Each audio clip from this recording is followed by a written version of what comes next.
Hi everyone, and welcome to Letters from Paradise.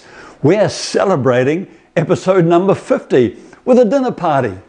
That's right, I've called this episode Dinner. It's the last in our 5-episode affection set. Dinner is a word that evokes a feeling of satisfaction, of gathering, of family, of warmth, conversation, and the welcome end to a busy day. It's easy to associate love and tender affection with the idea of dinner. In many ways, the food is secondary. It's the connection with others that's the vital ingredient. In his very informative book, Lost Connections, Johann Hari shares compelling evidence for the absolute importance of community, of touching one another's lives consistently with genuine care and affection. The book's subtitle reads, Uncovering the Real Causes of Depression and the Unexpected Solutions. And Johann identifies 9 causes, or lost connections, as he calls them. Among them, he writes about disconnection from other people. It's here we meet Harvard professor Robert Putnam, who has been researching an alarming decline in what he calls collective structure. In the 10 short years between 1985 and 1994 alone, active involvement in community organisations fell by 45%.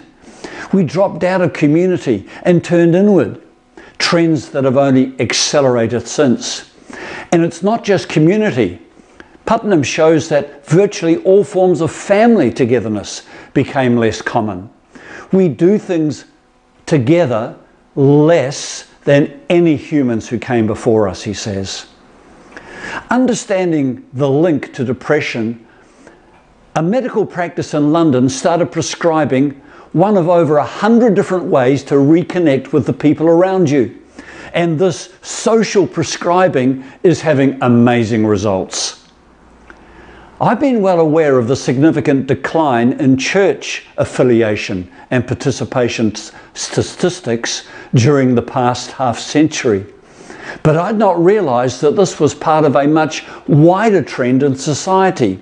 It's not so much that there's something wrong with the church that people are pulling away. It's more so that the church, like the rest of the organisations that used to bring people together, are all part of a larger story of lost connections.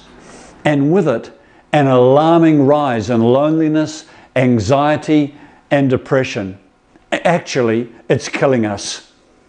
How can St. Paul's plea to be kindly affectionate toward one another with brotherly love even get off the ground if we've stopped going out, if we've turned inward, if the divine flow is reduced to a trickle? The disciple John wrote his gospel well after Matthew, Mark, and Luke, and he brought a revelation that these 3 did not.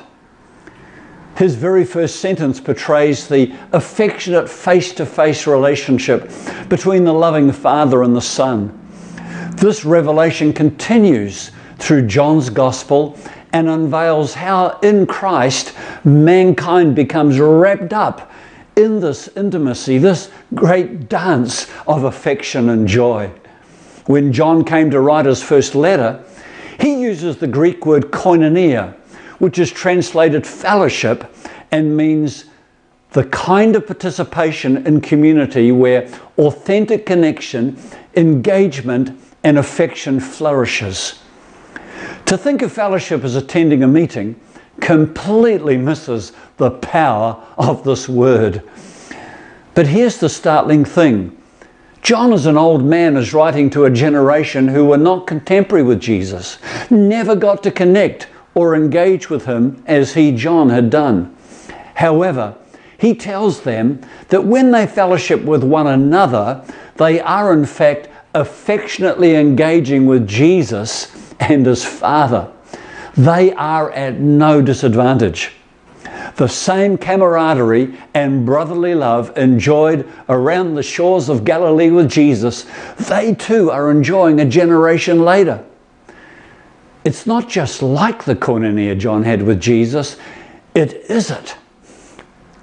The tender affection embedded in the Trinity is designed to flow out to the furthest reaches of the creation, everyone and everything, without losing a nanobit of its beauty and power. What is wrong with far too much of the church is that this affection, this wealth of connection, has been replaced by gathering theatre style to sing and to listen to talks. But not everywhere. I love the dinner church movement. Here's the link. It's one of those fresh expressions of church that are hungry to experience the fellowship John and his community enjoyed with Jesus, and about being known for their love and affection for one another, rather than all the periphery stuff. I suspect there's a quiet revolution taking place. Shalom.